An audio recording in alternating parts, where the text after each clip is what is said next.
The song ended. What's up, friends? My name's Aaron Ciotti. Everybody calls me Ciotti. That was a this silly race frame with a GoPro up on top. Here comes a link. If you want to watch the whole thing. That's from a long time ago. That's like 2019 in Charleston. That was a rig with an all-in-one, a 30 by 30 all-in-one. In case you were wondering why there was all the mid-throttle oscillations and all the other nonsense. Yeah, very lightweight rig though, super snappy. You could see that on all the right stick stabs to the plastic. It would just whack, and then I would slow it down. Interesting rig, interesting little adventure. That was like the third or fourth try at getting 30 by 30 AOs to fly right, and fail. Motors would get really hot. I think I also had 2207s on that, which is where like the slightly different flight dynamics came from what you guys are used to seeing from me. But the big thing was just that it was just impossible to get the motor heat under control and the mid-throttle vibes out, because it's an AAO and it had all of the motor wires connected to it and all of the and both of the battery leads connected to it. and those things all held that board in place. So every single vibration coming from the motors and props would go directly into the flight controller, and yeah, especially back then, the software just couldn't handle it. In the chat, Eric Allen, T-Bird, Rick Zapata, DQ, Dauntless Finn, FPV-ish, Chopper FPV, DQ again, Tiago Ramos is here, Metal Dirtskin, Lars, and Freelo Joe. What's up, people? How dare you, T-Bird? How dare you say I will be late to my own funeral? Workbench Wednesday, we're just going to, I'm just going to get some shit done. The budget glide needs a it needs a nut on the ESC, and at the same time we might as well pull the props off, spin the motors up, see how they're doing, and yeah, do some Q&A as well, of course. Did the interview I was telling you guys with with Michael Rollins last night went pretty good. Went real good, I think. I didn't realize he has BB2. He has bipolar 2. So yeah, we talked mental health, and I don't know when that's going to be up, but it wasn't a live stream. It was recorded. So whenever he gets a chance, I don't think he's really going to need to cut anything out. We didn't go super long. There it is. So yeah, maybe tomorrow. I don't know. Hold on.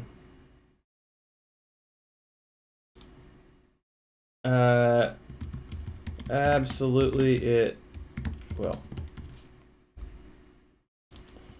Alright. I was running these on a 35 amp Acon in the review.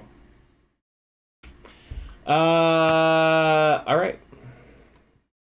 Here we go to the bench. Let me just get this paused here. It's been a nuts week. I'm sponsored by Sunny D. I haven't had Sunny Delight in a long time, and man, it's terrible. Sunny D, an attempt at making orange juice without any oranges.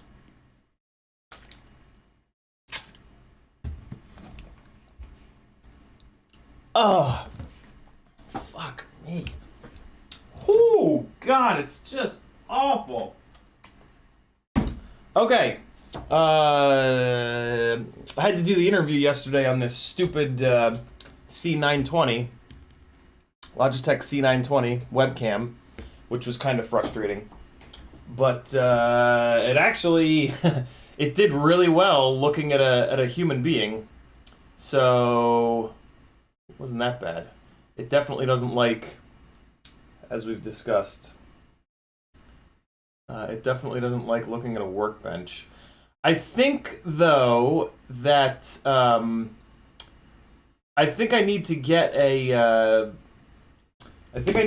cutting mat that doesn't have all the lines on it. I think I just want to get like a blank, just flat colored cutting mat so that it'll do a little bit better of a job. It'll help it. So cameras look for contrast to lock focus, and this cutting mat has lots and lots of contrast, right? White into black. So it like locks focus hard on this cutting mat, and then when I hold something up, it typically refuses to focus on it. But of course, when I talk about what a piece of shit it is, it works fine. So there you go. There you go. It's got all the contrast in the world, but it refuses to lock back onto it. It's the worst. Logitech can go eat themselves. FinFPV says, just ordered my first glide frame today and I'm stoked, but I couldn't figure out if it comes with mounts for the FPV cam or I have to source them on my own. It does come with them, Finn. You are good to go. Espander says, who needs to go to bed, but just saw your stream? Oh well, who needs sleep anyway? Just fall asleep to your lunatic friend Ciotti. Don't do that. You'll have horrible nightmares. Okay, so yeah, I guess it just doesn't autofocus at all anymore. So Okay. I mean, it's not usually this bad, but I mean, why not? Why not just be the absolute worst you can possibly be? There we go. Okay. So we're good there. A gorgeous day today. I was really looking forward to going out and flying, but then I fell asleep. And I took like a 2-hour nap by accident. Look at this though! Now it's never gonna focus again. Look at that! New stickers, yo! And these are stickers on clear. Look. Look at that, man. They're on clear. This is a design that, funny story behind this, actually. So this is a design that I sort of started creating on one of my friend Michelle's movies. Michelle being Octopunk Media. I've been running lighting for her short films for 4 or 5 years. No, not that long. I guess like 3 years. And on the most recent one, she has a Patreon as well, and one of the things that she does is one of the things that she did offer as perks was to send out postcards. She had a designer design postcards with all the like one postcard for each of us that worked on the crew, and then she had us sign the postcards as like a little, cool thing, cool little Patreon perk. And so when she gave me my stack to sign, I've never had like a great, like, my signature was sort of just it was just cursive, and I always kind of wanted to have like a little bit more interesting of a signature than that. So I decided that was the time, because I had to sign 150 or so of these things. So on each one, I tried something a little bit different, and I eventually, here, I'm just going to put it there so you guys can see it. I eventually settled on, oh my god, I eventually settled on that design. Like the C, and then the coming over into the V, and then the slant and all that stuff. So then, I don't know, a couple months ago, I reached out to Matty Bunce, and I said, yo, interested in doing I really liked some of the stuff that he did for Super Deluxe, and I said, hey, you want to do I'd love to hire you to do a little something for me, logo, whatever you want to call it, logo design. And he started coming up with ideas, and I didn't really connect with any of the ideas that he had. And then I remembered this that I was working on, and I sent him a picture of it. I was like, dude, can you do something with this? And he said, yeah. And he combined some of the other stuff that he was doing, like this kind of like this like Tron kind of thing that's going on with the purple things in there. That was on like a previous design that he'd tried out. So yeah, he took that and combined it with the little, yeah. And there we go. So I got those now. I don't know what to do with them. So I got a shit-covered squirrel down at the office. Don't know what to do with it. I woke up and shit a squirrel. Damnedest thing is still alive. Rick Zapata says, message earlier on Patreon, that Mac Mini I told you about has a bad processor. No worries, Rick. It's all good. Freeloader says, looks cool, plugging in the Glide. DQ says, do you happen to know whether the Hyperlight glide frame Pyrodrone sells is the standard glide frame you fly, or is it actually the light frame? I don't know, DQ. I'm assuming it's the regular one, but here's the problem.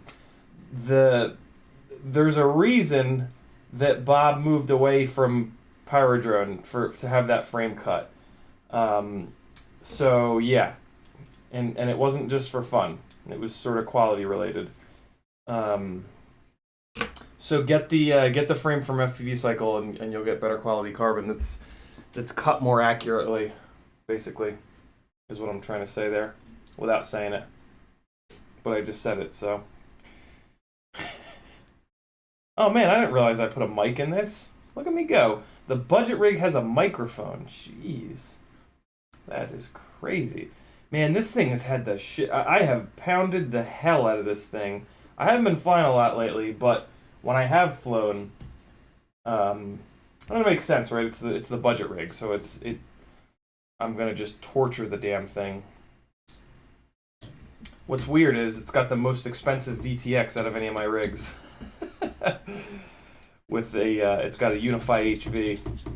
But I put like all kind. I just this whole rig is like a testing platform, so it gets all the weird parts, and then my main rigs get all of the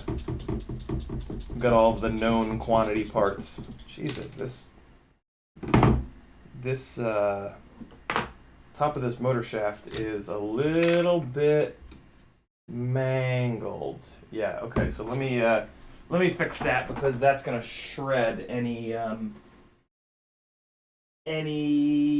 prop nuts that I put on it. I've got my little tap and oh, it's sold out. Yeah, I mean, ugh.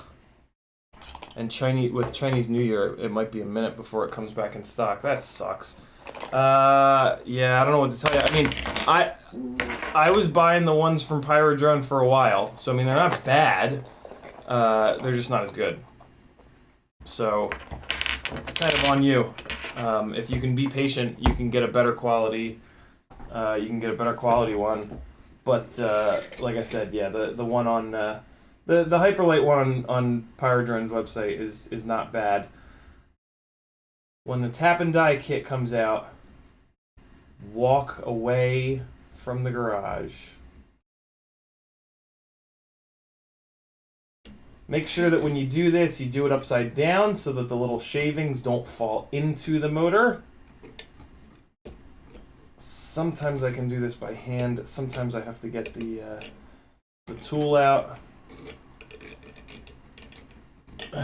Doing pretty good so far here. That's probably all I needed to clean up there. Damn it. Now it's stuck on there. Can't get it off. Let's see what's easier to grip, the die or the motor bell. Looks like it's the die. All right, cool. All right, let's see if that clean that up enough. Or is this the tap? I think this is the die, right? All right, let's take a look. Oh yeah, good to go. Good to go. Usually you don't have to do much because it's only the top thread that smashes into the concrete. So yeah. Back in the bag it goes. I fall asleep all the time during the stream. Ryzik says, quick car question. Have you ever used tire repair stuff called slime? If so, can you use that stuff in your tires to prevent flat from happening? Nope. I'm plugging a flat while you work. Well, so here, I've never used slime. I've only ever used the other one, Fix-A-Flat. And there's I believe there's a chemical reaction that kicks off when you put it into the tire. So like, I don't think you can just put it in the tire and leave it in there. I think you have to put it in when the flat happens, and then they tell you on the instructions to roll the tire to make sure that it gets into the thing. Here's the problem with all that stuff though. It kind of doesn't ruin, but it's not it's not great on the inside of the tire. Like it's, do you have a, I fucking spit all over the place. If you have a, it's a lot better just to get a little plug kit. Plugging tires is not really all that hard. It seems a lot harder than it actually is, especially if you're not a super skinny bastard like me. The only problem that I have with plugging tires is that sometimes I'm just literally not strong enough. And it's not, although it's not just me. I've seen friends that are not so goddamn skinny have the same issues. But yeah, I don't use that stuff anymore because it's just disgusting on the inside of the tire, which I guess doesn't really matter unless you're going to change your own. I don't know. It's interesting stuff. I used to carry it in the trunk of the Miata instead of the spare to save weight. But and it does work if it's a small little leak. But once I figured out how to plug a tire with a little plug repair kit, I never looked back. Which is something that you end up doing a lot with autocross because you've got like 100+ cars there with extremely sticky tires. So yeah, lots of practice there. I don't know. I'm torn. But a plug kit is a really nice thing to have and to learn how to do, because the alternative is you drive it all the way to a tire shop and they do the exact same thing. If you do get a plug kit, make sure you get one where. So a plug kit is, for anybody that doesn't know, it's like 5 or 6 like strips of rubber like this, and then there's this tool. There's a tool, and the tool that you want is the T-handle tool, so that you can grab it like this, and then the tool kind of sticks out like that. They make one where you have to grab the tool like a screwdriver, and the end of the tool, it's just a metal rod like this, and then the metal rod splits, and it kind of goes like, if this is the metal rod, the metal rod kind of splits, and it's like that, and there's a little gap at the end there, and then you take that rubber bastard and you put it through here, and then you ram that fucker through the tire so that the metal guy goes sort of in, and then you pull the tool out, and because the end of the tool is like this, right? Because the end of the tool is like that, when you push it in, it pushes the metal, or it pushes the rubber bastard, the rubber strip in there. But then when you pull it out, it's got that little gap here, so it leaves the little rubber guy in there, and then you just clip the little rubber guy, or you just drive on it, and it wears away. So yeah, and then it comes with another tool, which is a reamer. It's just a file, and you got to open the hole up a little bit with the reamer first, and clear some of the shit out of there. But yeah, make sure that if you get one of there's 2 different tire kits. The one of them has both the reamer and the other thing that look like regular old screwdrivers. The other kit is going to have the reamer that looks like this, but then the other tool, it's like a T-handle. And that T-handle is important because you really got to ram that thing in there, and then you got to really ram it out, yank it out. So yeah, I would say just plug it, man. That other stuff is, it doesn't always work, and it's messy, and I don't know. Plugging tires is a really good life skill to have. You'll help other people out. It's really nice. And it saves you $40 from having a tire shop do it, which is a big fat win. Okay. Little kit is put back together. Sunny D. An attempt to make orange juice without the juice.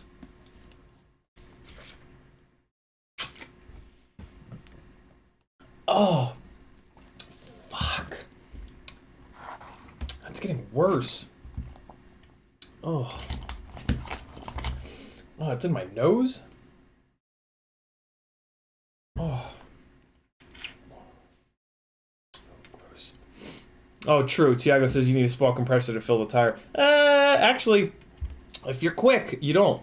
Eventually I got quick enough where I could, with a pair of pliers, pull the nail, get the reamer in there real quick, and then hammer the plug in there, and it would only lose like a couple psi, because I mean it's a pretty straightforward, like you just line all your tools up and it's just like ding. So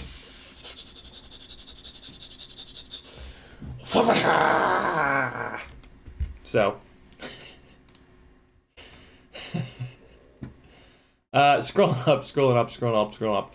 I missed a bunch of questions here. It is the die. Okay, thanks, Frank.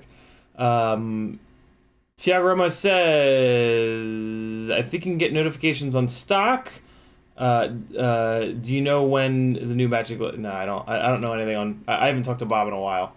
I don't have any inside info. Sorry, guys. Z says, what do you think of the flow motors? They're... I mean, for 11 or 12 bucks per, Z, like, it's absurd. They don't seem to be quite as durable as the F40 Pro 4s. I don't expect them to be, for less than half the price. They're a little heavy. I would expect them to be for what they cost. Well, no, they're also heavy because they're 2306 and a half, which I don't really want. I wish they were 2306 and a little bit lighter. They also make a little bit too much power, again, because they're 2306 and a half. So they're not like the perfect motors for me. But I think they're the perfect motors for everybody else. I mean, like, yeah, I mean, 26 bucks a motor for F40 Pro 4s is absurd. I mean, like, if these were a little bit lighter, I would switch to them. Like, period. The only reason I don't switch to them is because I'm just such a lunatic about the weight on the ends of the arms. Other than that one thing, it's absolutely amazing. So, they're absolutely amazing, rather. So much so that all 4 of the binding flies that I'm going to build for you guys and that are going to be on FPV Exchange are going to be on these motors, because I just don't feel right building anything that's not, like, it's just too good of a deal. And like I want you guys to bash the shit out of these glides that I build. I want to see them going down the sides of buildings and shooting small gaps at 80 miles an hour and that kind of stuff. License to Drive says, did you get my message with my address? I did, License to Drive. I'm doing all my shipping tomorrow. So yeah, much appreciated. Tiago with a +1 on the plug kit. CMYK is in the house. Look at this, guys. Look what CMYK is working on. Speaking of logos, CMYK, check it out. This is what this is a little collaboration between Matty Blunt and I. Isn't that cool? And it's on clear. I just got a bunch of these. I don't have a ton, but it's the first time I've done a clear sticker on clear from sticker removal before. Came out pretty good. I dig it. I'm really excited for what you're working on, though, which is what I'm going to show everybody right now. Look at this, guys. Unless you don't want me to. Better hurry, because I'm pulling it up right now. Look at this. Isn't that cool? That is a ripoff of so on WandaVision, this is the logo on the building for the place that Vision works, and I just really liked the old, like, the 80s 90s-ness of that, and I said, yo, CMYK, can you do something like that? And he said, damn right I can. So I think where I'm at, I really like this. I think it's going to be this one. I love the way that the little stripes wrap around the C there, but then I also like the stripes at the end of the V. So I asked him to basically combine these and do stripes on either side of the C and of the V. Yeah, I'm super psyched. Take your time, brother. No rush whatsoever. But yeah, if you guys need some design services done and you're cool to him, because I don't know if he's like taking commissions or whatever, or if he has time, because I know he's super busy with his real job, hit up CMYK. Goat, bro! And remember... 諦めんなよ諦めんなお前どうしてそこでやめるんだそこでもう少し頑張ってみろよダメ諦めたら周りのことを思うよ応援してる人たちのことを思ってみろってあともうちょっとのところなんだから俺だってこのマイナス10度のところしじみが取れるって頑張ってんだよ絶対やってみろ必ず目標達成できるだからこそイエロービバ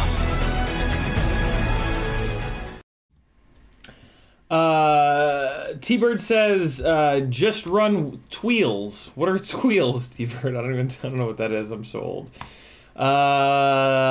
Fairly Functional says, hello, everyone. Lake City, Florida here. Ryzik says, that's what I'm doing now, plugging the tire.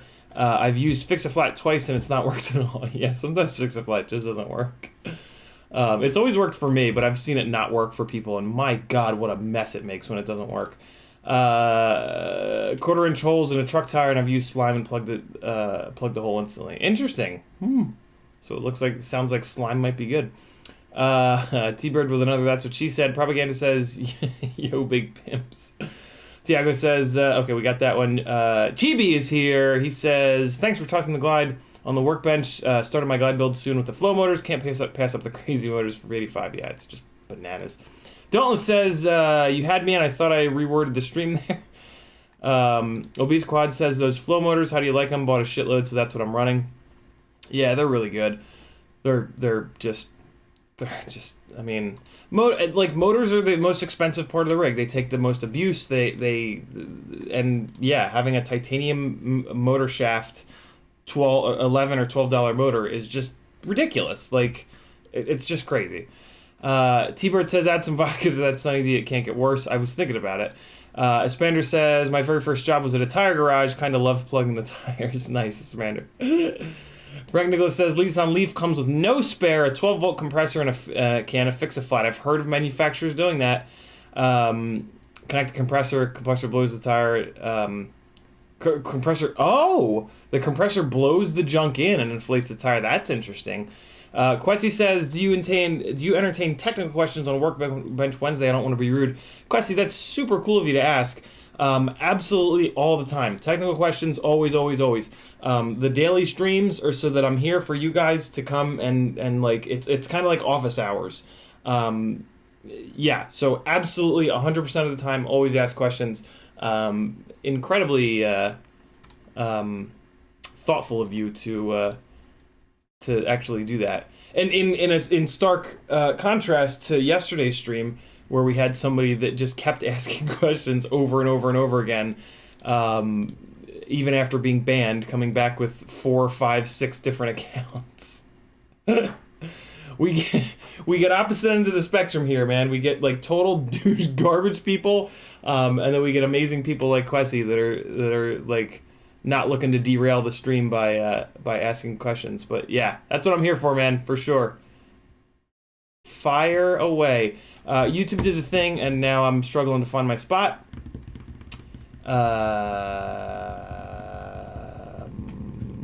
There it is. Licensed driver, the thumbs up. Z says, I worked on the design for them. I wanted them to be a smidge lighter, but Chinese manufacturers don't always follow your design exactly. Yeah, my main issue with them is that they're a 2306.5. That's just me though. Like most people, I think will appreciate a 2306.5 because most people like more power than I do. Like I very specifically like lower powered rigs so that I can get a little bit more throttle resolution, and so that when I go full throttle, I don't send myself up into the heavens. And with motor scaling, like you just motor scale them down and it's totally fine, which is what I'm doing on these. But then, you know, I'm just carrying a little bit of extra weight around for no reason. So it's, yeah. What was that? You good? Yeah, the fan like is in the middle of the hallway for some reason.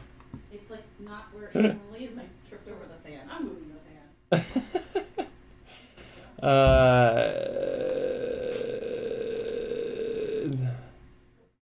Hypes run.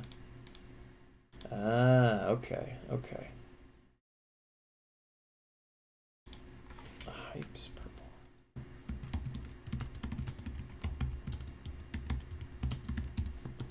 I don't know what that means. Sorry guys. One of the. I just keep getting distracted by questions. I had talk therapy today, so my brain is fucking scrambled. We're getting pretty deep into stuff, and it's hard. Change is hard, man. Change is stress. Change is hard. But it's really good. It's a really important thing to push yourself and to focus on being as good of a human being as you possibly can in this world. Because what else do we got, right? Like, just be the best you that you can. Unfortunately, that's not easy. We carry a lot of baggage. We carry a lot of trauma and, you know, scars and whatnot. YouTube just did the thing again. Frank says RC car ESCs have the required capacitors built in. Why don't FPV ESCs? I mean, our ESCs do have quite a few. Like the right FPV ESCs have a good amount. It's one of the reasons why I like Acon. Is they put a ton of capacitors on there. We add the extra capacitors, but mainly, in my opinion, because we crash so hard, and that creates those back spikes of chaos. But for a long time, I ran 4S and 6S without any extra capacitance because the Acons have a lot of the little tiny capacitors on board. And for anybody that doesn't know what I mean, here's what I mean. Those tiny little, in the middle there, the little things that there are the most of, right? Those little rectangular bastards all lined up. These guys. Oh, these guys. These are all tiny little capacitors. And typically what you'll find is the better the ESC, the more of those little capacitors. And basically, if there's enough of those little capacitors, then yeah, you don't have to run an additional big old like 1000 UF or 670 UF. I swear to God, Logitech, I'm gonna fucking carpet bomb your entire company back to 1902.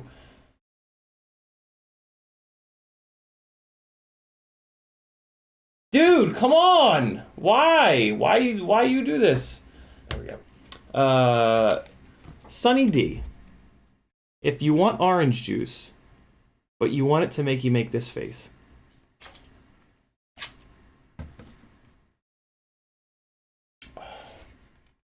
Ooh, yikes. Ryzex rightly saying it looks like the original Nintendo logo. That's actually what CMYK said, and that has me kind of like thinking, like if we should just go full on Nintendo, or I don't know. I like where it's at, and I like the stripes. So maybe like it's probably a good idea to not just like rip off Nintendo. Maybe it doesn't matter. I haven't looked. I meant to look at the Nintendo. Oh wow! I didn't even. I totally forgot the Nintendo logo has the oval around it. That's why it really looks like the Nintendo logo. Oh, here's all of them. That's pretty cool. Oh, come on, really? All right, let's go back. There's all their logos. Okay, yeah, see, this is the... I'm so old. This is the Nintendo logo that I remember. I totally forgot about the oval. Oh, that's funny. Well, we'll combine it. It'll be a combination. WandaVision Nintendo. With some stripes. Tweel, or what I make it Michelin. Oh. Well, what is it?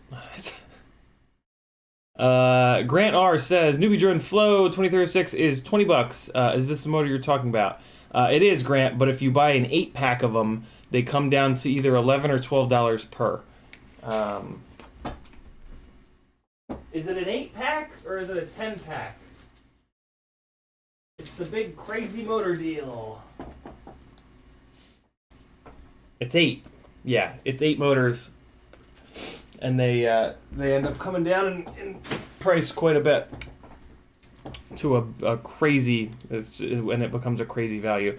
KH says, do you think it's going to be possible to get video out from the DJI FPV goggles V2 when in the old digital FPV mode? Kay, I know very little about DJI because I don't have it. I've flown it twice now, but I don't really know any of the specs.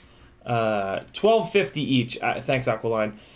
So yeah, chat. I know a bunch of you guys are fancy digital folks. Can you maybe help KH out? Here is KH's question. I'm just gonna copy and paste it so that you guys don't have to dig for it. There it is in the chat.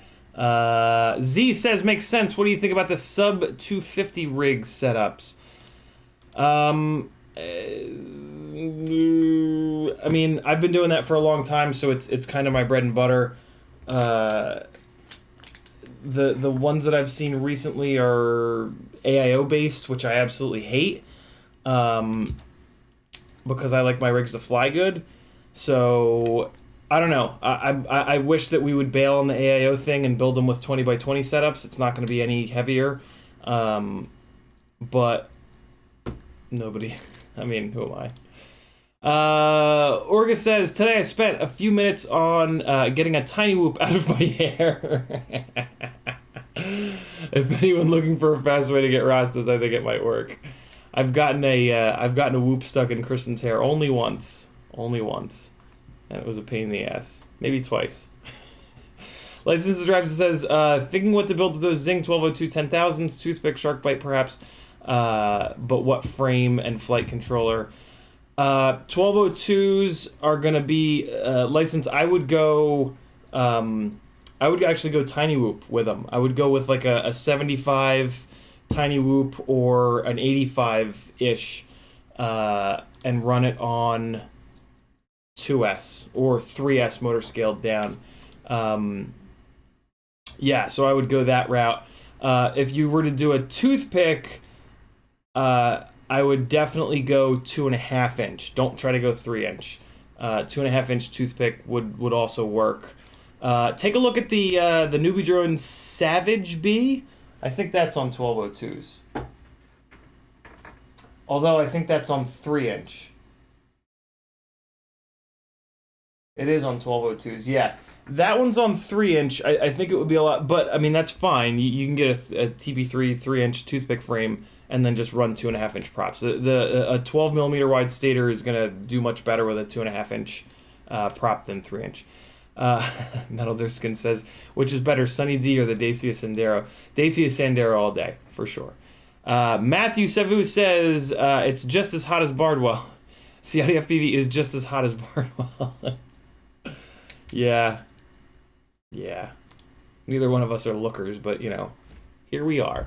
Oh my god. YouTube did it to me again. Tuner Taxi says, what's up? Good to hear from you. Been a long day, still out working. Thanks, Tuner. Mark A says, good morning, night to the hardest work. Good morning / night to the hardest working live streamer. Thanks, dude. As Spander says, stop drinking that stuff or add one more zero to the health insurance goal. I mean, it's got vitamin C in it. So, I mean, how bad can it possibly be? Wow, that's a lot of terrible ingredients. Really high up in the list. Ugh. Contains 5% juice. Wow, okay. When you want orange juice, but you only want... when you want orange juice, but you want 95% of that to be horrible chemicals. Oh. All right, good. It's gone. Oh my god. Aqualine says they had a sale at Valentine's Day, 30% off, $84.99 for 8 motors. I got 2 packs. My god, I missed that. That's a hell of a deal, Aqualine. Good job getting a bunch of those, dude. Questy says, I'm a bit ashamed. Don't be, ever. But I'm still on Betaflight 357. Can you convince me why I should upgrade to 4.2? What am I missing? Quessy, you are missing RPM filters and the actual rate profile. RPM filters are the most advanced, best filtering available, which is going to give you a much bigger tuning window, and it's going to allow your motor heat to really come under control a lot more. It's also going to allow you to like beat the living hell out of the quad and still not have the PID loop go bananas, because the RPM filtering is just so good. So that's a really, really, really big deal. And then the actual rate profile is just a better rate profile. It just gives you more control over your rates at the center of the stick travel, your rates in the middle of the stick travel, and then your rates at the end of the stick travel. Motor scaling as well. Frank Nicholas rightly calls out. Although apparently motor scaling has been in the CLI forever. So apparently motor scaling is just now in the, easier to use. But yeah, it's a really big deal, Quessy. The RPM filtering is an absolute game changer. It's just so good. So yeah.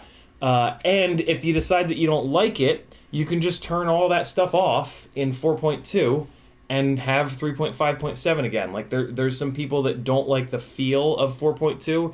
It's mainly people that refuse to spend 10 minutes like watching a YouTube video about it to learn about it, or reading the tuning notes that Betaflight does an incredible job writing. So yeah. Go-Kart Mozart says, did 4.3 come out yet? Not yet, but there are nightlies, and I do have the nightlies. They're not even nightlies. They're, I forget what they call them, but I have them on the Moongo. I have it on the Moongo, and it's great. So if you want to go to 4.3 early, you can. It seems totally safe. Good question, Quessy. Really, really, really good question. 4.2 is a big deal. RPM filtering is a really big deal. You're going to have to do 15-20 minutes of watching Joshua Bardwell videos to figure out how to enable the RPM filtering, but it's so worth it, man. It's every single other type of filtering that we've ever had and that all of the other flight firmwares use are based on audio. Like literally, they are audio filters from the audio industry. They work pretty well because audio is waveforms, and our vibrations are kind of sort of waveforms, but doing filtering based on actual RPM is just infinitely better. I mean, it's just so much of a better idea, and it just makes much more, like, it's specifically for our rigs, right? It's filtering not for the audio industry, it's filtering for this, and go figure, it works way, way, way, way, way better. So yeah, spend a little bit of time, get onto 4.2, and you'll have a rig that is just much more capable. Motor heat will no longer really be an issue. And then if you want to, you'll be able to really push the PID tune a lot harder to really lock that thing in more than 3.5 will ever be able to do. You're welcome, License. T-Bird says, they didn't say that 5% was orange juice. That's true. Michael Scott is in the house. Tiago says, was it Sunny D that had oil in it? Maybe. Wouldn't surprise me. Chibi says, I have a Hungry F4 flight controller on my baby tooth that is stuck on 4.1. Is there any way to convert actual rates from my 4.2 to beta flight rates? Not really, Chibi, unfortunately. You'll just have to play around with the old school beta flight rates. I know it's annoying. Lilithium is in the house. What is up? All right, cool. Let's go back to the bench. Let's spin these motors up and see how they're doing, because they've continued to take... Hey, look at this! I've got an Insta360 Go again. And look at the lens! It's not scratched. Oh wow, there's even protective wrapping still on it. Yeah, I got another one. I sent the one that I had back for the Assurion warranty. and Ashurion just cut you a check, so I just ordered another one. Yeah, so eventually it'll come out in the wash, and I'll have spent $15 to get one without a ruined lens, which is a pretty good deal. So let's plug in here. This is the budget glide, which is why it doesn't look anything like the normal glides. I'm gonna pull these motors off eventually. Like, I put these motors on here to sort of torture test them and make sure that they would hold up, because I was really hoping that they would, so that I could run them on the binding flies that I'm going to be building. And yeah, I've beat them up enough where I'm confident in them, and so yeah, I'm going to be pulling them off at some point here. But I've done this a couple times. Let me do it again. And you guys can... so I finally did break one. I finally did bend one of the bells. And I had to replace it. But that was to be expected. I mean, that's just sort of how it goes when you fly over concrete all the time. And I mean, this thing has been abused. So let's give a listen, and I'll give a feel.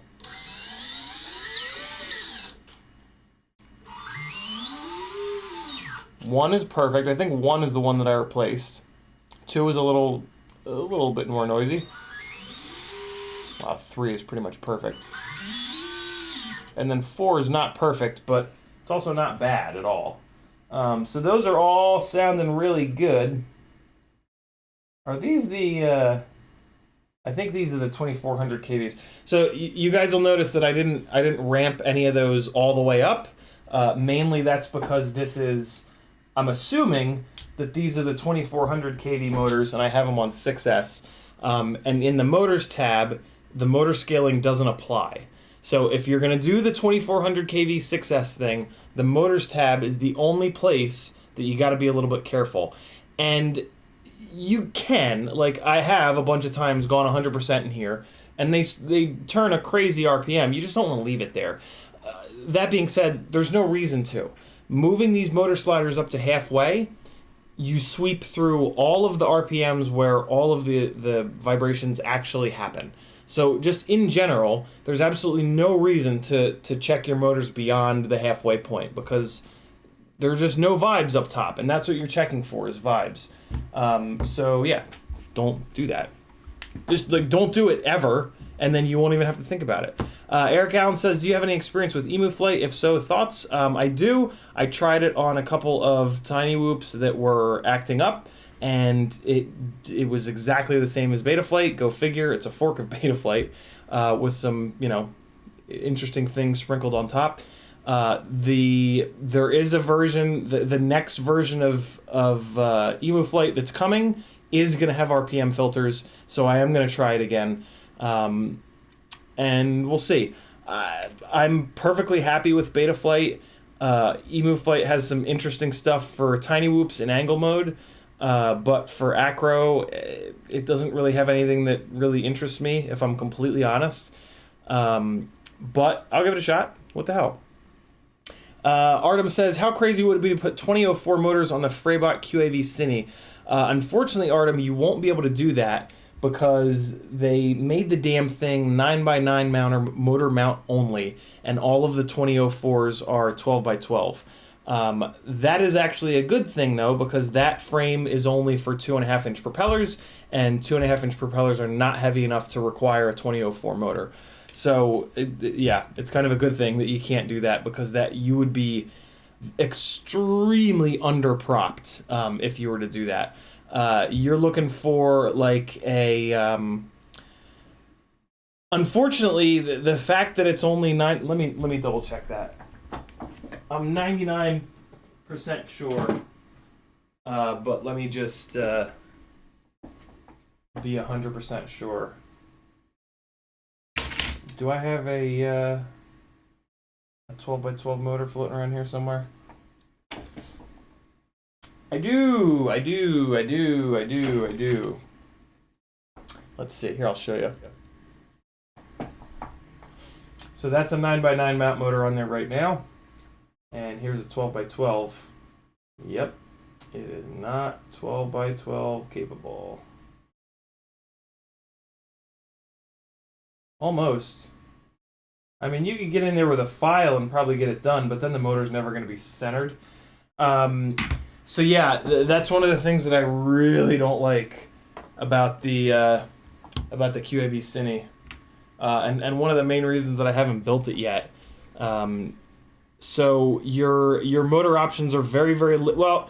It's not that your motor options are limited, but your proper motor options are pretty limited. The best motor for this is going to be this RCX 1306, which is what I have on here, 6,000 kV. But you're going to have to order that from my RC Mart because that's the only place that sells these RCX motors, and they ship from China, so you're going to have to wait. If you pay their $25 shipping, it is like pretty much overnight shipping, but $25 sucks for shipping. The flip side is that these motors are very, very inexpensive and very good quality. So yeah, these are RCX 1306. You can only get them from my RC Mart, spelled exactly how it sounds.com. And you want the 6,000 kV version, and then you're going to run them on 4S in order to get enough RPM out of this thing. I also haven't built this because this only really makes sense as a naked GoPro carrier, and I don't have a naked GoPro yet. So your other option would be, there are a couple of 1404s that are 9x9 motor mount, but those aren't going to really have those are going to be a little underpowered, especially compared to these 1306s. So yeah, it's I'm a little frustrated by the choice to make that thing 9x9 mount, motor mount only. It really turned me off to that frame, and I'll build it eventually though. Once I have a naked GoPro, I'll build it because I'll be looking for as many things as possible to carry that thing around. Alexander says C3PO from those motors. Cool Coyote says, what size 4S battery would you use for a light 3-inch 112 dry? These 4S 450s or 4S 550s. By GNB, you're gonna have a hard time finding. Make sure that they're not high volt. Stay away from high volt batteries and everything other than tiny whoops. And yeah, that's what you're looking for. Don't get the AU line, the AU line, the gold line. Those 4S 450s are trash. You want GNB. You want well, yeah, GNB is what you're gonna end up with because they're kind of the only ones. Oh, I see why these vibrated off. Okay, this is a job for the nut grabber. I'm gonna use Nylock M3 nuts on here. The reason why this plastic nut backed out is because this ESC, this is a $25 ESC from collaboration between Tattoo and Racer Star, and it doesn't. It's drilled M3. It's sort of like an old school ESC before they realized that it helps ESCs to have rubber grommets on them, and without the rubber grommets, these plastic nuts will just back themselves right out. The rubber grommets are really nice on the ESC because they have like that rubberized surface that doesn't allow the super lightweight plastic nuts to back themselves out. So the solution is to add a couple grams and just use Nylock, which is no big deal. I wonder what the weight difference is. Let's find out. Let's find out. I don't even think 3 of these things are gonna read on the damn scale, but let's see. Nope. But I bet you 3 of these will. Oh wow, very little weight difference. Okay, awesome. That makes me feel better. 0.5 gram with the plastics on there. Hey, all right. So it's. I mean, it is a Yeah, that's fine. 0.4.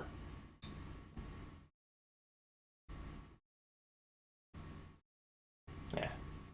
Well worth it to not have to think about these backing off. And it's the budget build. So it's not the super lightweight, super, geared towards performance rig. I'm really okay. So this 30 by 30 that Joshua sent me, it's AM32. This is some new ESC tech that we're gonna see here. I'm very tempted to install this, but I'm very torn.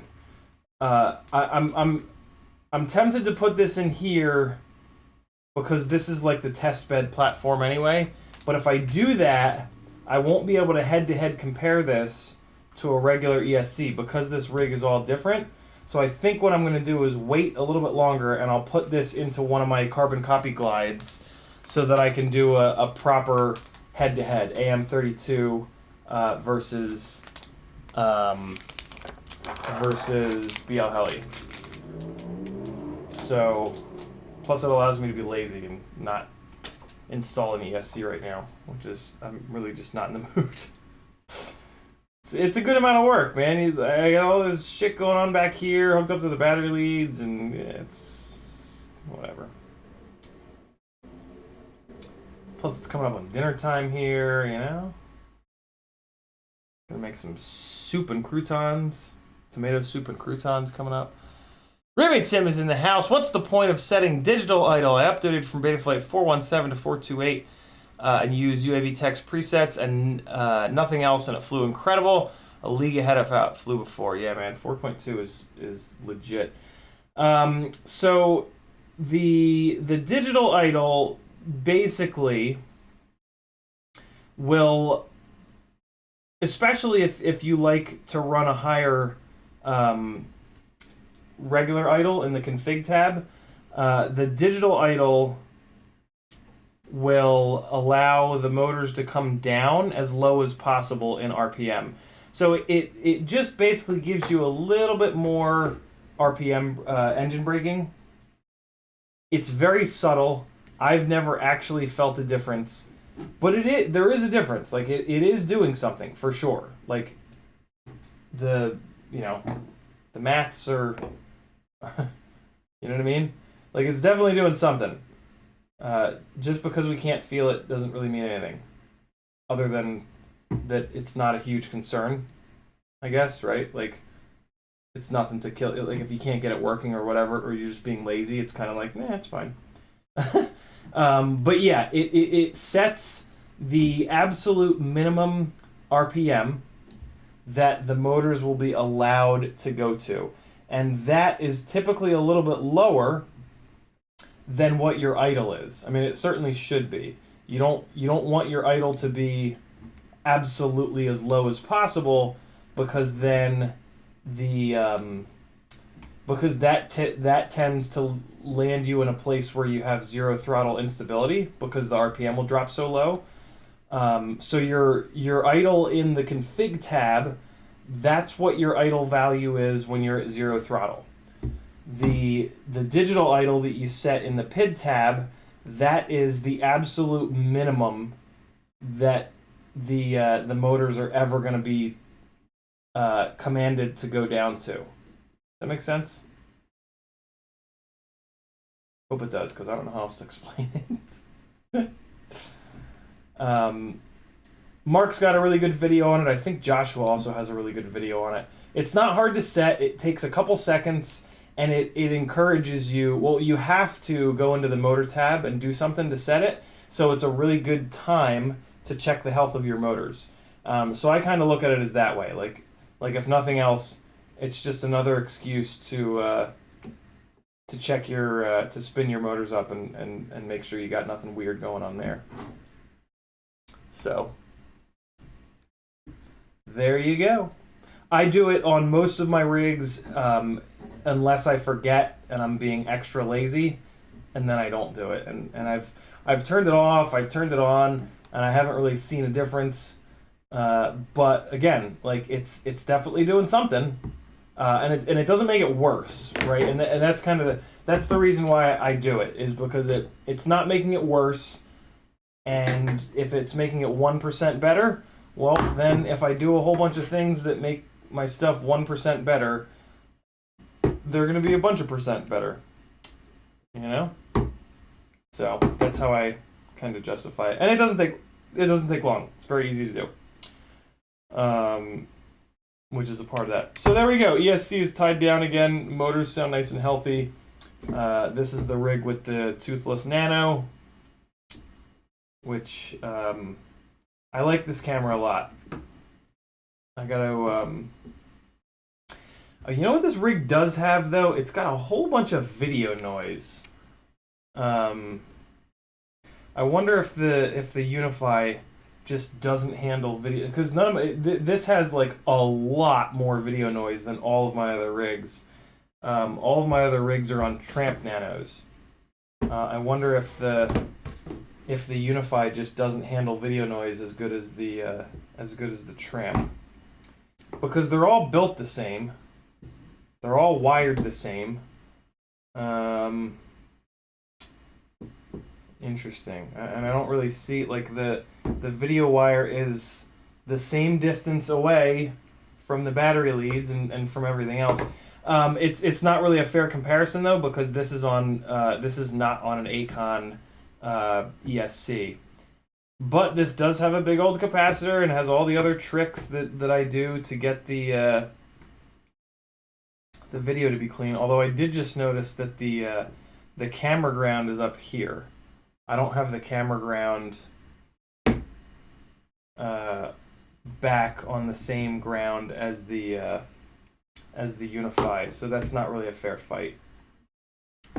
Can I fix that somewhat easily? Where the hell is the VTX getting power from? The VTX is getting power from back here, so I can fix that. Oh, for Christ's sakes, I have this thing direct soldered. God damn it, Larry. I'm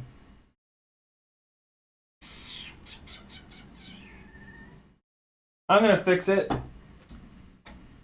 because it's the right thing to do. And yeah, I want it to be a fair fight between these two, and it won't take very long. Soldering iron is on. Stealing a black wire from something else that I probably need it. I haven't looked at the chat in a while. I'm not going to scroll up. The top comment is DQs. So if I missed your post above DQ, I'm sorry. DQ says, thoughts on FETech KISS flight controller and ESC 5-inch rig. Vanover flies it now and seems to tout it.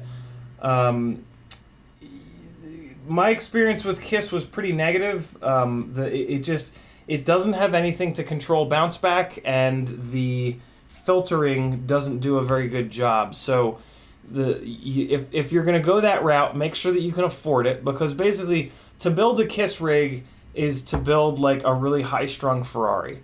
It's going to cost you a goddamn fortune. You're going to have to replace propellers and motors constantly. So just understand that's going to have, you know, that you're going to have to do it. Vanover comes from a ton of money, right? Like his family owns a fucking airport. So for him, money is no object. So yeah, he can absolutely build a KISS rig, and every time he crashes, change the motors and the props. That ain't me. So yeah, and in the meantime, it doesn't handle bounce back worth a damn. So yeah, it's not for anybody that's even remotely on a budget. And I don't really think it's better than Betaflight, right? Like nobody flies KISS anymore, and that's not because it's not better. I mean, that's not because it's, well, yeah, and that's because it's not better. It's just different, right? Like people that want to jump on the hype train, and you know, Vanover flies for Rotor Riot, right? And Rotor Riot benefits from spinning up that hype train and selling more stuff. So yeah, it makes a lot of sense there.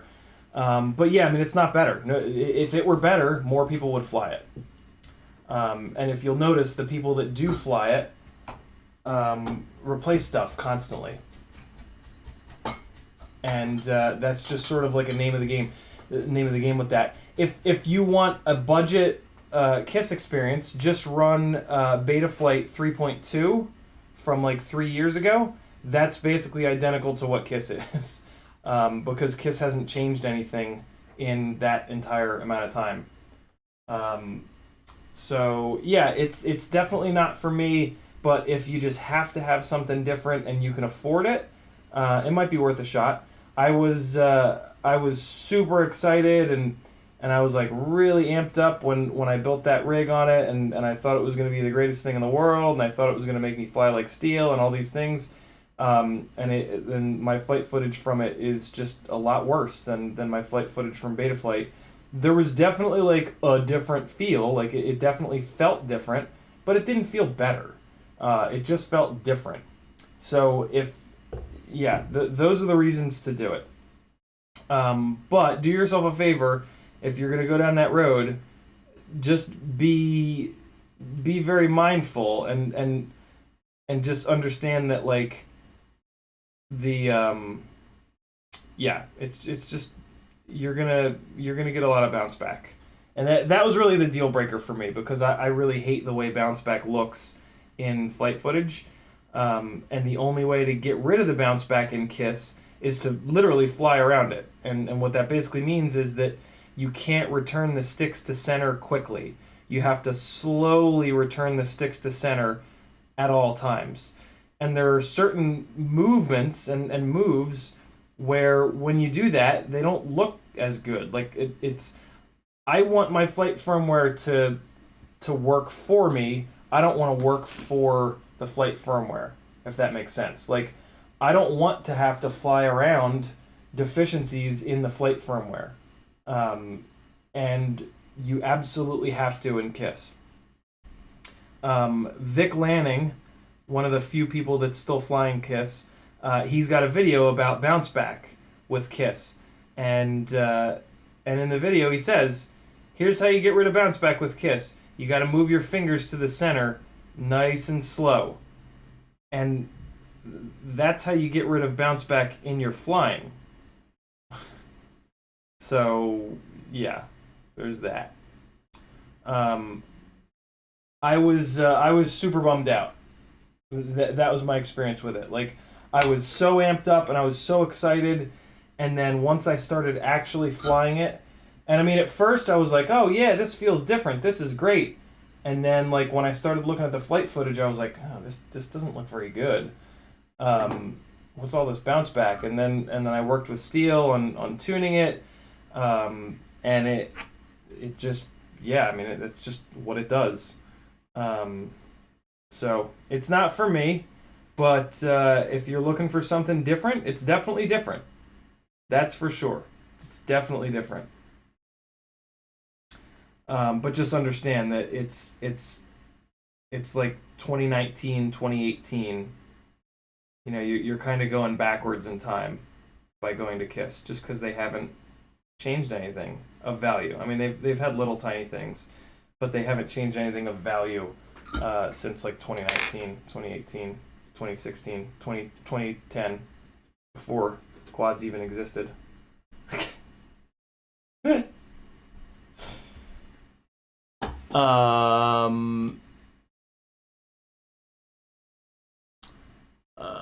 Oh my god, you guys are lighting the chat on fire. I'm just gonna start missing chats, guys. It's gonna happen eventually. You can repeat yourselves. You guys know how big my chat window is on the right. It's the full height of the screen. So if you feel like you tagged me and it's rolled off the top, you can just copy and paste it. It's all good. Lead fingers, you just rolled off the top. You gotta copy and paste. Richard says, what's the amp rating on the ESC that you got from JB? I have no idea, Richard, to be honest with you. But I'm sure it's more than 35. And that's totally fine. I don't blow ESCs. Anything north of 35 amps and they're fine. The ESCs blow up from physical shock. not from a lack of amp rating. CiottiFPV says, I have like to run aground from the battery to the ground pad on the FC. Helps with video, in my opinion. It certainly does. Chibi says, are you using standard standoff lengths on that glide? I am not. All my glides are down on 15mm standoffs, which is pretty extreme, but I'm pretty extreme. My glide kit didn't have any standoffs, and all I had were a bunch of 20mm standoffs. Any issues with shorter standoffs? The only issue with shorter standoffs is that the camera is always the tallest thing. So depending on your camera, those 20s may or may not clear. It's different with each camera.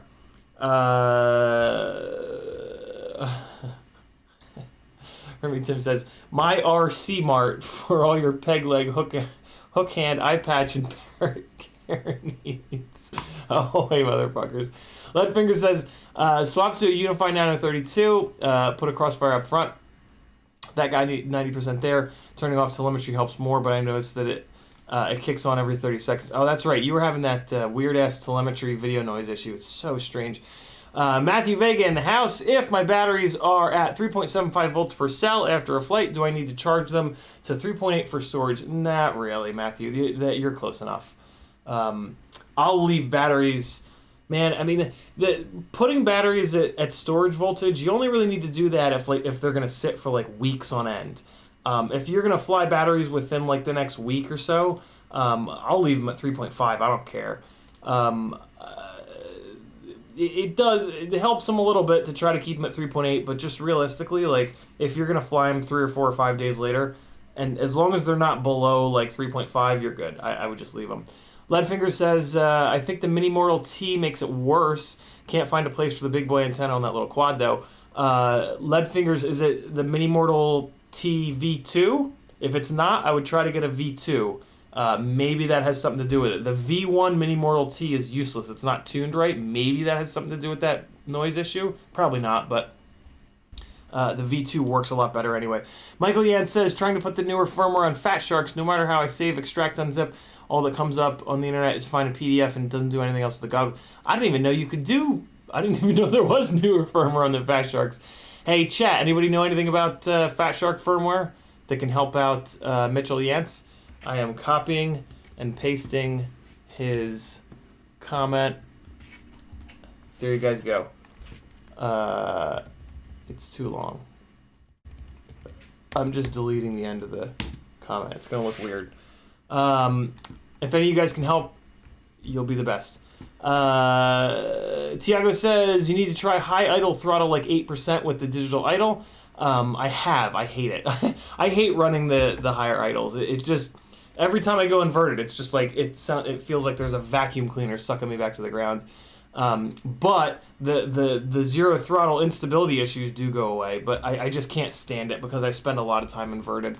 Leadfinger says, also running the camera power off the VTX was a huge improvement. Absolutely. Cage Drummer says, good day. Bada Bing says, KISS is so expensive because they build the stuff in Europe, and that's the reason why they can't use the OSD chip that everybody uses too. I didn't know that about the OSD chip. I mean, my take on KISS stuff being so expensive is because it's better built. Like when you buy KISS electronics and you look at them with a 5X loop, you see very quickly why they cost what they cost. If you're not gonna crash, then that's a great thing, but I crash a lot, so having like beautiful, it's just overkill basically for me. So yeah. Motherson says, some streamers like Bot use some other system that parses comments for them. There's got to be a solution to that. That's interesting. I'll have to ask DJ next time I talk to him. OJ Firma says, any interest in the 360 Go 2 32 gigabyte storage 4K? A ton of interest. As soon as that thing's as soon as that thing comes out, I'm going to get one. KH says, do you have some channel recommendations for FPV speed builds? No. I've never seen anybody doing that on YouTube. I've only ever heard of it.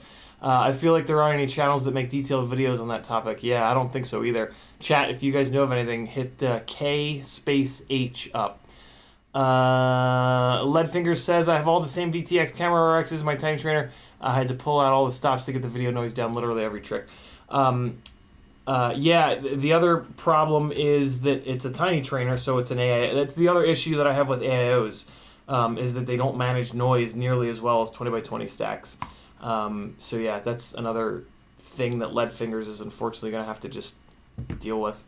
All right, cool. I'm caught up on chat. If you tagged me and I missed it, I'm sorry. I gotta get some shit done here. Feel free to ask it again, though. That is absolutely fine. Wait, here you guys go.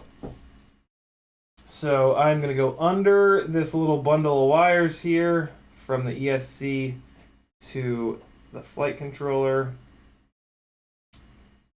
And then I'm just gonna zap it on down to the ground pad in the rear here where the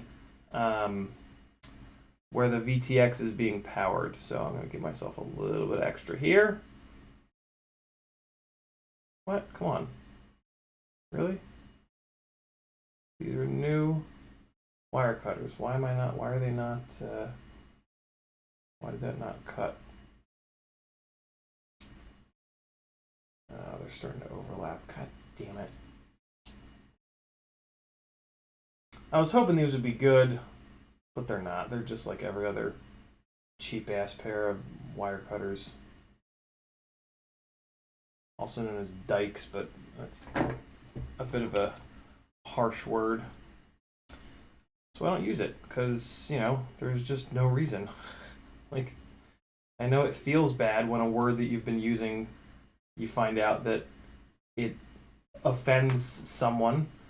I know that doesn't feel good, and you have a tendency to be like, no, I don't care. I'm gonna keep using that word.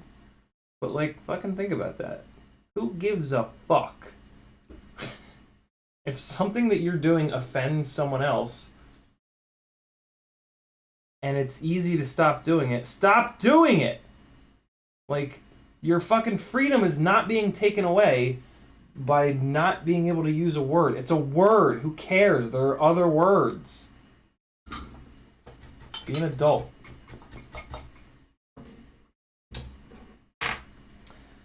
Alright, here we go. Not even be an adult. Be a citizen of fly a gigantic round spaceship hurtling through the heavens. Right? Just think about that. And just be cool. Don't attack the person that's telling you that you offended them. Respect the fact that you accidentally offended them. And move on with your life. Shit drives me crazy, man. Put yourself in that other person's shoes, man. You don't know what kind of trauma that they're dealing with. You don't know if someone is screaming that word at them while they were being raped, right? Like, you don't know. Respect it. Move on. It's a word. Gives a shit. Okay. Here we go. This is going to be kind of fiddly because I'm doing it without removing this standoff, but I think I can get it.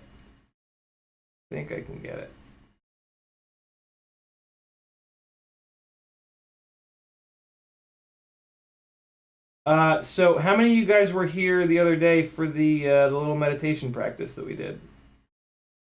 And if you were, let's try it again today. What was that, yesterday? I think that was yesterday that we did meditation at the end of the stream.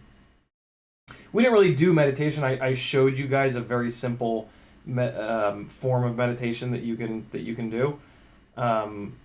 We didn't really talk about it much after that. I just kind of showed it to you guys, and that was the point. I just wanted to show it to you guys and have you potentially go off and give it a shot.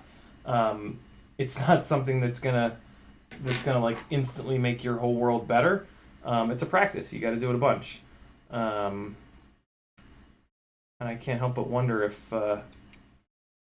anybody got anything out of it or tried it again today or anything. So let me know. I actually have not I've not done my yoga or meditation practice today, which is rare. Usually I get it done by this point in the day. But I had a busy day. I didn't have a busy day. I had therapy. And that shit knocks me out. And then I accidentally fall asleep. And by accidentally, I mean I laid on the couch, specifically trying to fall asleep. Not really. I don't know. Today was a weird day. Today was a weird day, but I'm being kinder to myself now because there's no reason not to. And I'm treating myself similar to the way that I treat everyone else, which is to be very kind. At least I'm trying to. It's much easier to treat yourself like shit, unfortunately.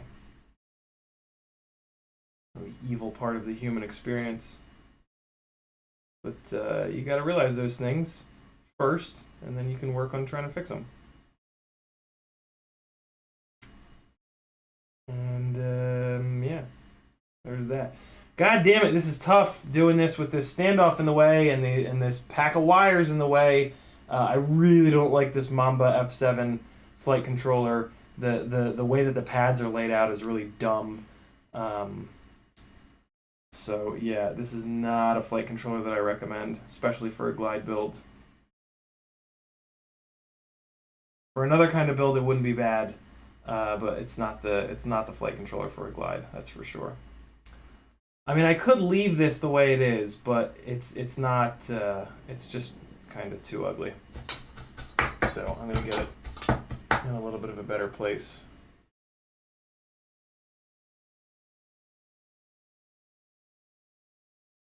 This wire is just being a dirtbag.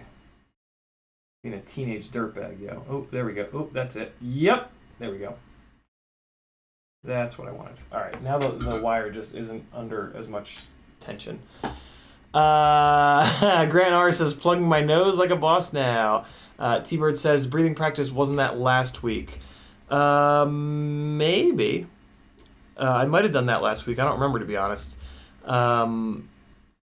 But yeah, yesterday I showed you guys a alternate nostril breathing, I believe is what it's called, at the end of the stream. And that's arguably the simplest of the practices. It's a very nice, easy way to get started.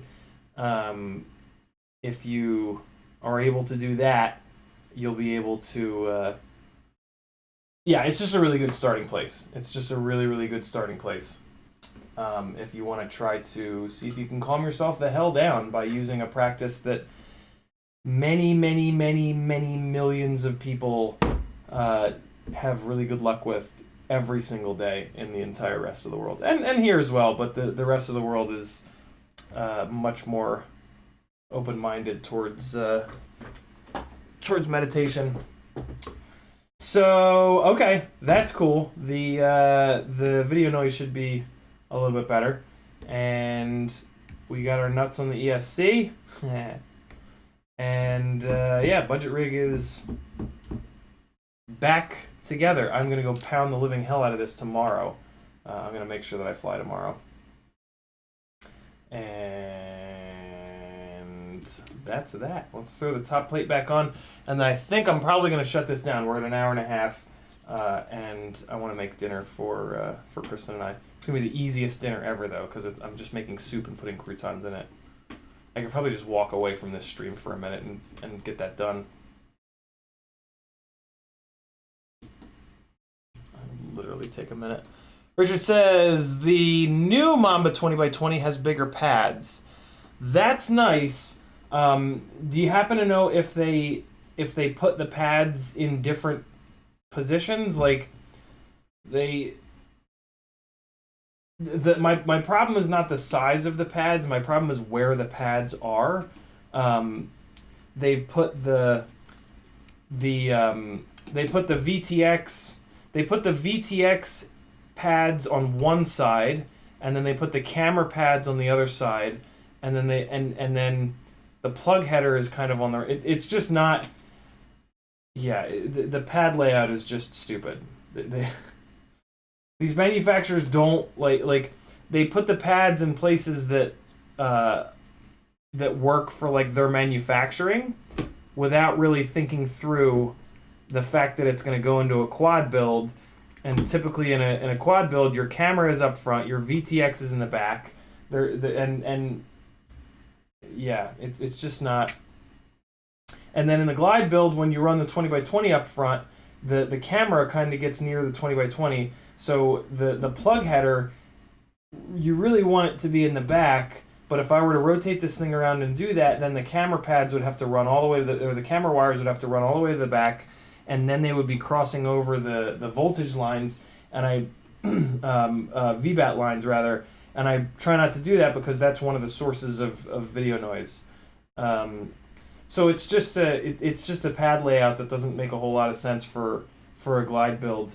For other builds, it's probably fine because they don't have the same layout with the 20x20 up front and then the ESC in the middle. But the fact that the glide builds do this is one of the things that I really like about them.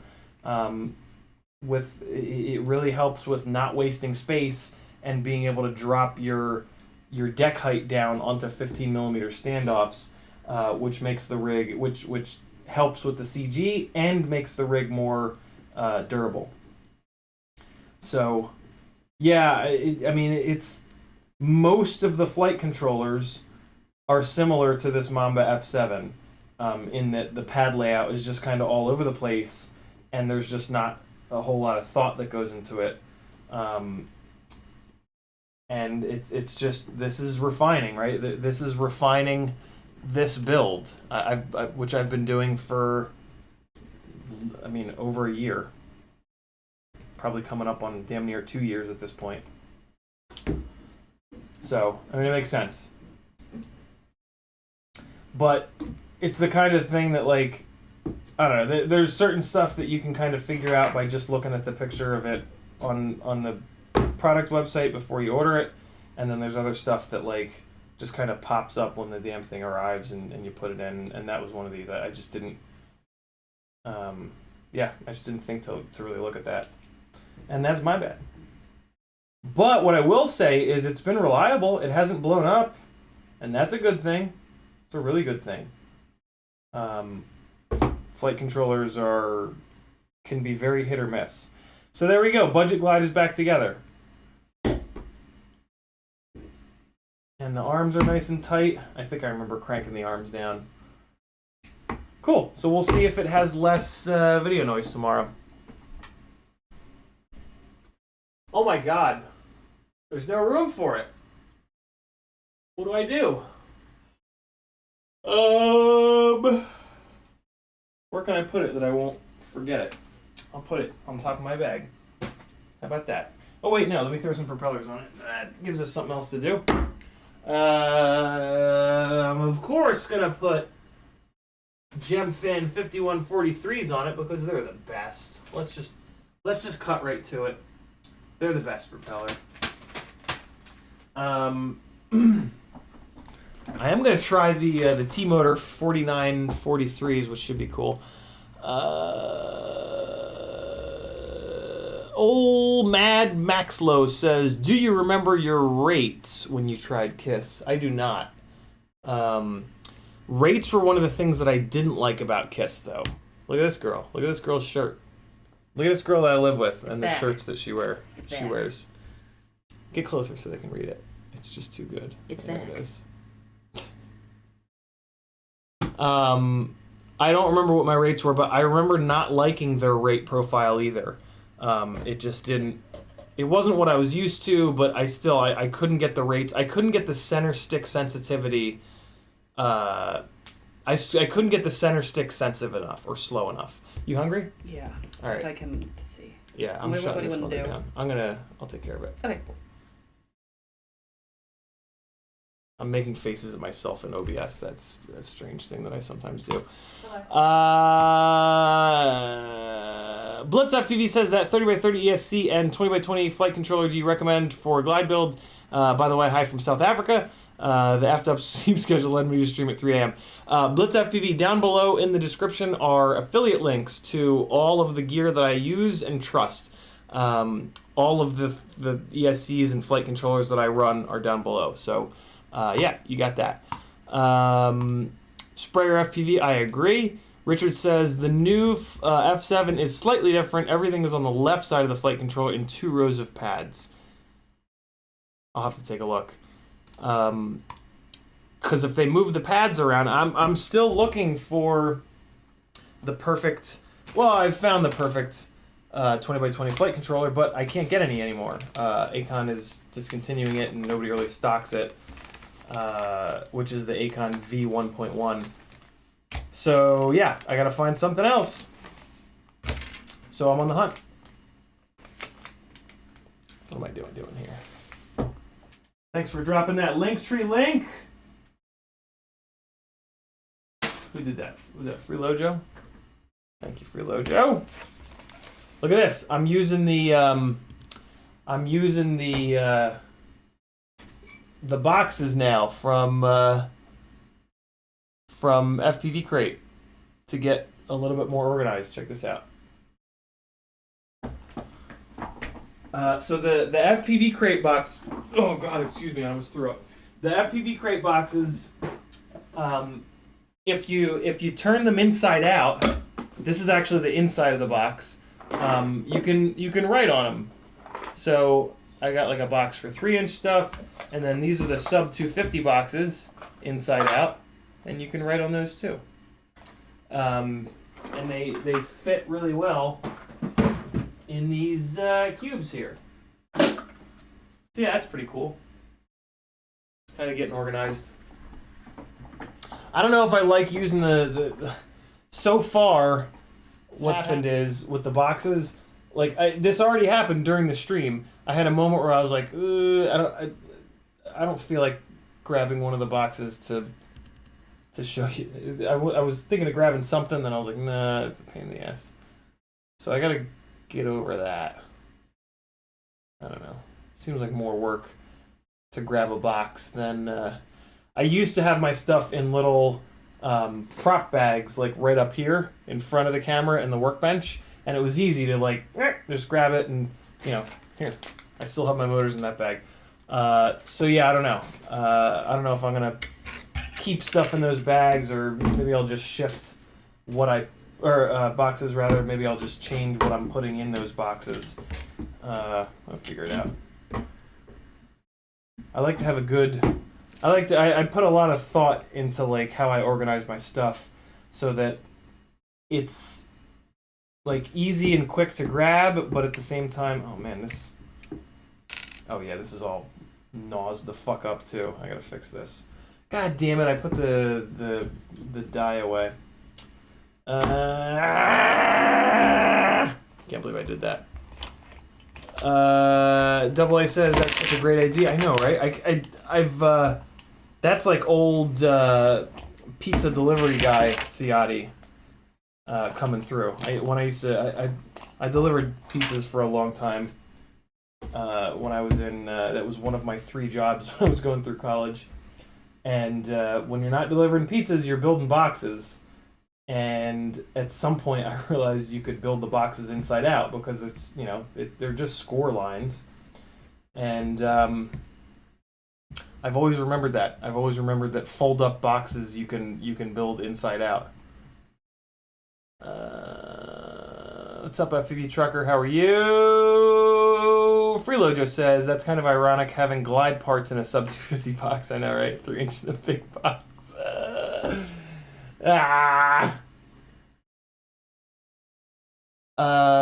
Fairly Functional says, is that the Acon FC that's red and uses M3 hardware? It is, but the Talon, it looks a lot like the Talon as well. The Talon flight controller is also red, and yeah, M3. It's actually, they're both drilled M4, and then they've got the M4 to M3 rubber grommets in them, which is really important. All right, so this motor bell should be good to go now.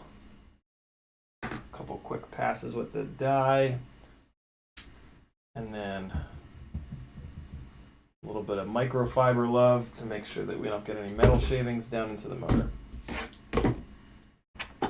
I'm so confident that I'm just going to put the die away immediately.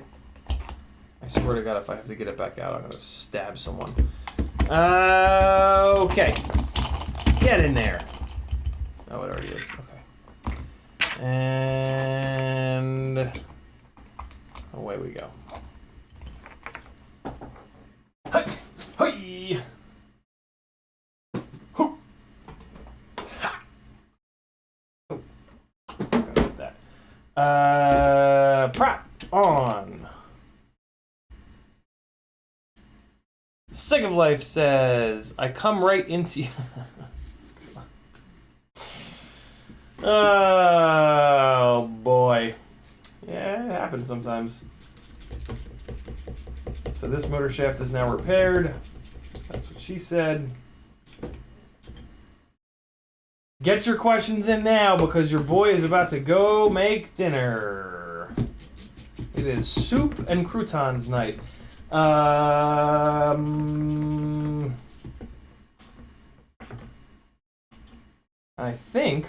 think Kristen is a little bit less busy tonight, so maybe we can just relax for a while on the couch and watch a show or two. She's been super busy lately. Efficiency. On what, Blitz? Certainly not on a 5-inch rig. That must be a Cinewhoop, I'm assuming. Because that setup is not going to give nearly enough power for like a proper freestyle rig. But on a Cinewhoop, yeah, you don't need a ton of power. You're on a Cinewhoop, you kind of want to keep the power down so that you have more throttle resolution. William says BattleBot build. Nope.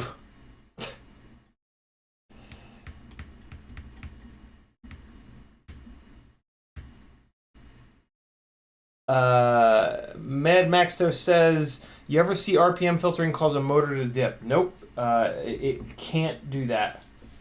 RPM filtering has no... It just doesn't work that way. It just there's just no chance of that happening. Arm dropping is typically caused by that channel on the ESC starting to fail or the motor starting to fail. Anti-gravity is the setting in Betaflight that will help that out, but it's typically a mechanical issue. So like you can kind of help it, but the solution is to the proper solution is to the first thing you want to do is figure out which arm it is, which motor it is, and the easiest first thing to do. So let's say it's motor 1. Let's say when you jam the throttle, the quad drops like this every time. Take that motor and swap it with another one.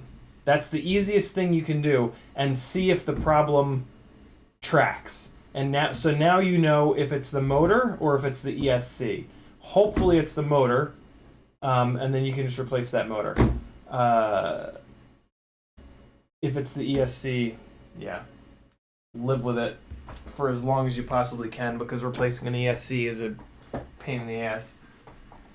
That's my typical workflow, basically. But yeah, RPM filters just they just can't do that. It's just not. That's like getting a flat tire and having Honda tell you that your engine is blown. It's like, that's not a very good analogy, but I think you know what I mean. Freelo Joe made chili mac and meatloaf for dinner. Ooh, man, I'm coming over. Blitz says, even with a 2207 or a 2306 motor, yeah, Blitz, it's just not enough. It's just not enough RPM. 1900 kV is going to be looking for at least 5 or 6S voltage to spin a 5-inch propeller hard enough to give you a good freestyle rig. It'll fly. It'll feel like a tiny whoop in the air, because it just won't be making enough thrust for the total weight of the rig. What it would make is like a really good, like almost cinematic rig, or like a low speed chase rig. Because you're going to have acres of throttle resolution, because at full throttle it's not going to make much power, so your whole throttle throw is going to become like sort of less sensitive, basically. It's something that I did. I filmed stunt crotch rocket people, and they only really go from like 10 to 30 miles an hour. So I ran 4S batteries on my 6S rigs. So that was 4S on 1900 kV. So that like at full throttle, it was like, but that's fine because these guys were going nice and slow, and all I cared about was throttle resolution and elevation control. You can also just do that with motor scaling though, which is a better, yeah. Old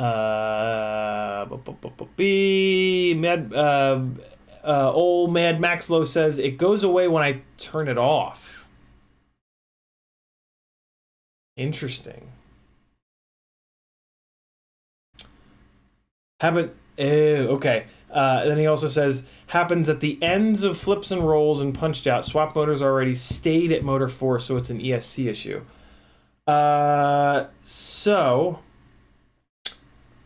I'm gonna hazard a guess that it's a BL Heli S ESC. What could be happening if it's a BL Heli S ESC, and if you Max, I don't actually do anything with black box. I tune with flight footage and just by feel in the air. If it's a BL Heli S ESC,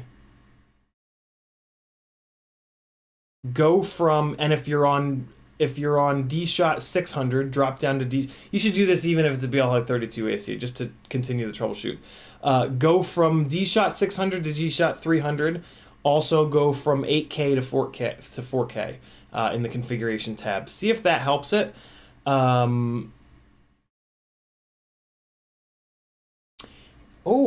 Interesting. So RPM filtering is faster than the audio-based filtering.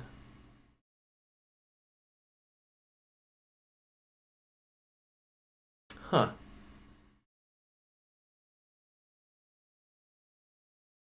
It is BL Heli 32, Kakute. That's super interesting. I mean, the real situation here is that the ESC has an issue. So like, God knows, right? Like, the ESC is failing, and that's gonna cause havoc, right? So like, but at the same time, I hate replacing ESCs.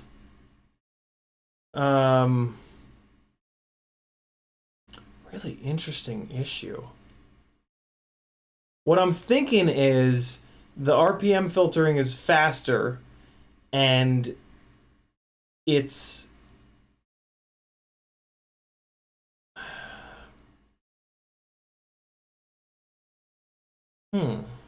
what I think is happening is that the RPM filtering is doing a better job at filtering, right?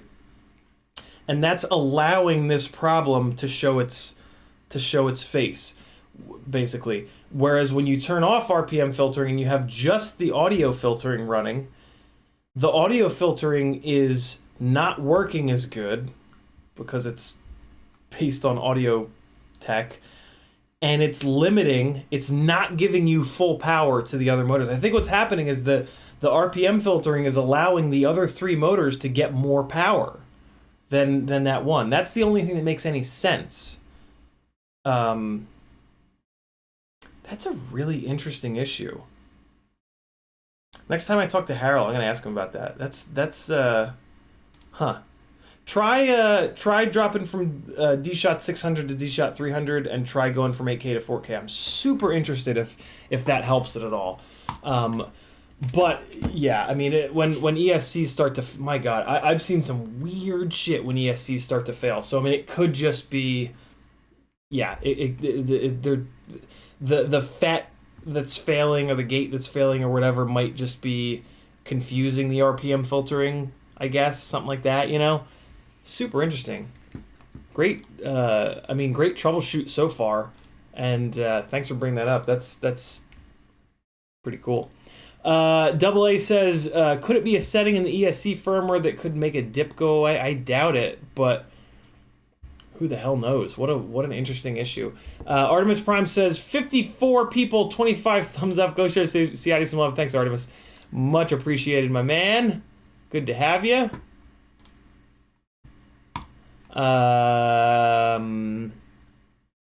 Dauntless says using a throttle cap would preserve the tune better than using motor output limit.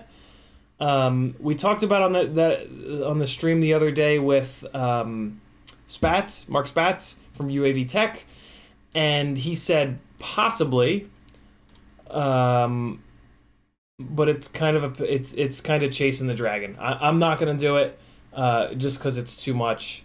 My rigs fly perfectly fine. The 99% of the problem is me. 1% of the problem is the tune. So I'm gonna work on the 99%. Blitz says, thanks for your advice. We'll be sure to think of that when parting out. Sounds good, Blitz. Tolkien says, what's up? How you been? I've been good. Got that. Forevermore says, be right back. Black Grinders on Rips and Racks.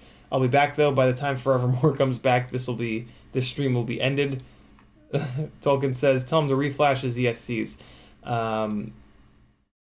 Has he done that? New ESC. And he says, yes, all 4.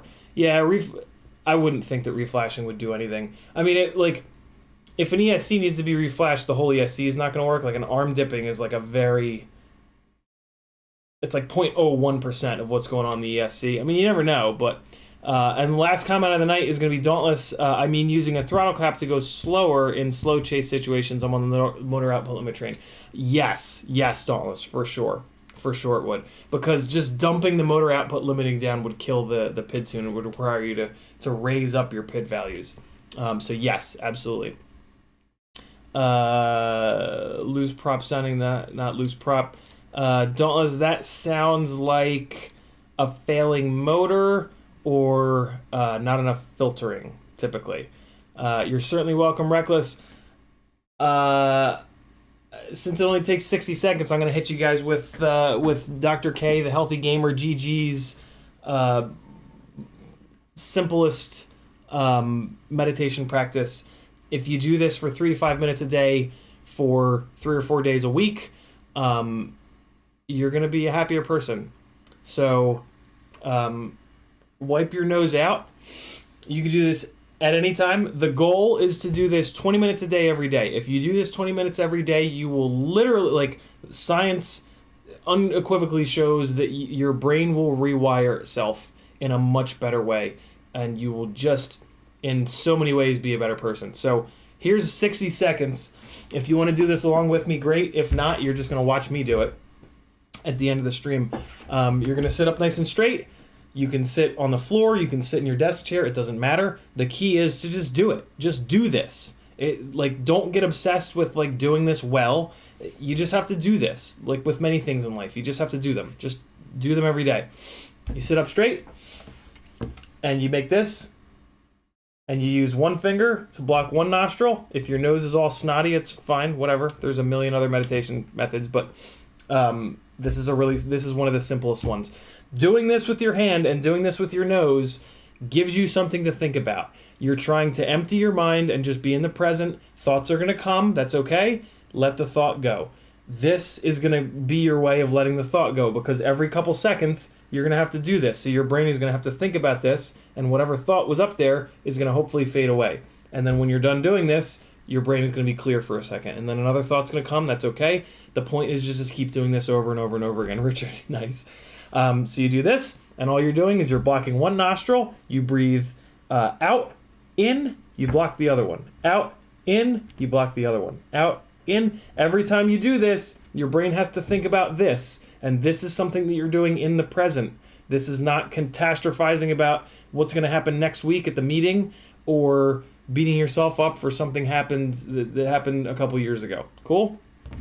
Sit up straight, close your eyes, and I'm just going to give this to you for 60-ish seconds. If you want to ride along with me, great. If not, I'll see you guys tomorrow.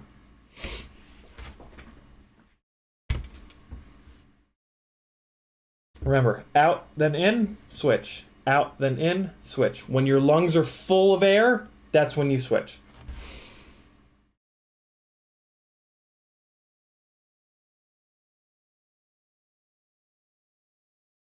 Deep breaths.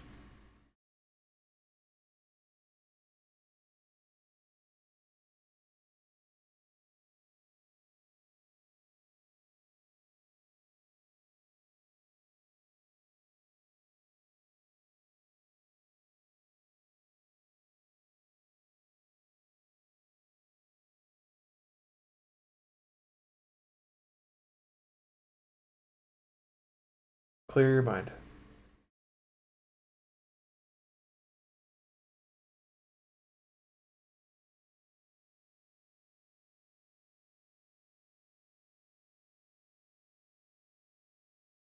Thoughts will come. Let them go.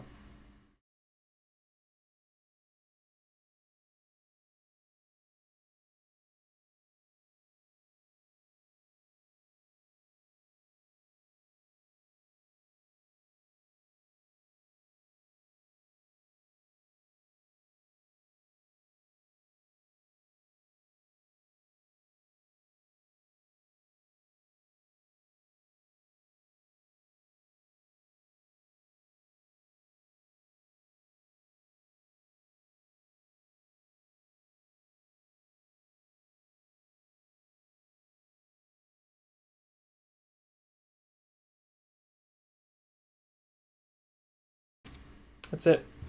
Do that every day. You'll feel better. I promise you. Do it for as long as you can. I've been thinking about setting a timer, but I haven't, and I've been doing this every day for 2 months. I do it for as long as I can. Like there will come a point where my brain will start to kind of run away a little bit, and that's when I usually stop. And it feels like it's like 15 or 20 minutes. None of that shit matters though. Just do it. Just do it. That's all. It's, you know, you need to be kind to yourself, right? You know you need to chill the fuck out. So just do that. Just do that every day. Take 10 minutes to yourself every day. Take 15 minutes, take 20 minutes to yourself every day. Just do it. That's the thing, right? You just have to do it. Every single person that you look up to at one point and you're watching them on TV or on the internet has said, you know, the one day where everything changed for me was the first day that I started this, whatever, playing basketball, streaming, whatever, right? Start. Do it. Do something. Do something nice for yourself. You deserve it.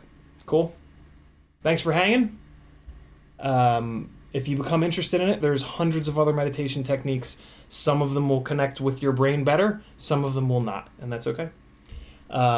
But you got to do them to find out. You can't read about them to find out, right? Thanks for hanging out. I'm going to go make some dinner. License to drive. Don't tell me how to run my life. Here's some random flying with some epidemic sounds. Let me go here. And let me go here. And let me go here. We're going to go, let's go back to 2019. We'll go 2019, and I'll pick something else. There it is. 2019 bridge life. There we go. That's bound to be interesting. The bridge is, this bridge in Charleston is arguably my favorite spot to fly ever. Oh boy, that's some awful audio. Okay, we're going to go with this one. Enjoy some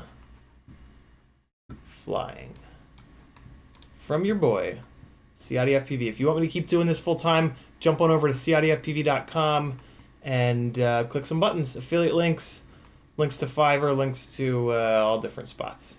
You're gonna love my nuts.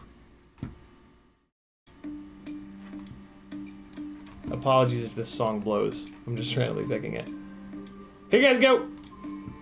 See you tomorrow. If you're a patron.